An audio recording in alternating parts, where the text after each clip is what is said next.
Patay ang usa ka pulis human madisgrasya ang gimaneyong kotse sa kasugat niini nga dump truck sa Pulumulok South, Cotabato.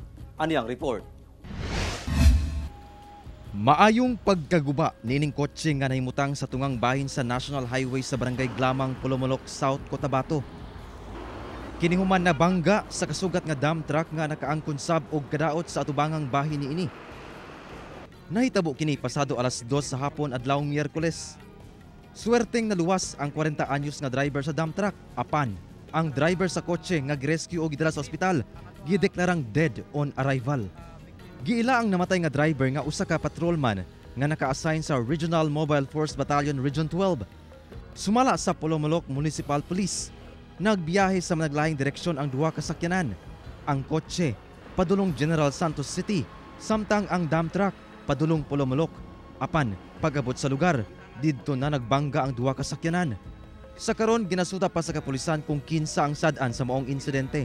So far doon sa scene ng nakita ng ating investigator is more on sa gitna talaga sila nagkabanggaan na area. Kung may filing ng case is kinakailangan natin ng additional witness to testify kung saan ba talaga ang sino yung pumasok sa kabilang linya. But based on sa damages, halos sa gitna ng daan ang meeting area nila. Gikustodiya na sa Pulumulok Municipal Police Station ang driver sa dump truck kinsa wala pa miluwat og pahayag.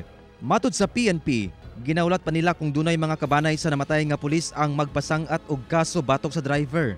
As of now, sir, as to the settlement or wala po tayong information.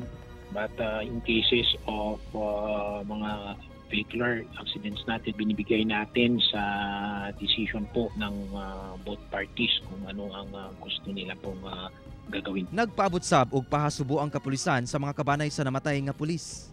We are extending our deepest condolences sa family and reminder, of course, sa pangkalahatan na pag nagdadrive is to be extra careful to avoid these incidents. Kauban si Bong Vicencio, Efren Mamak, 1 Mindanao.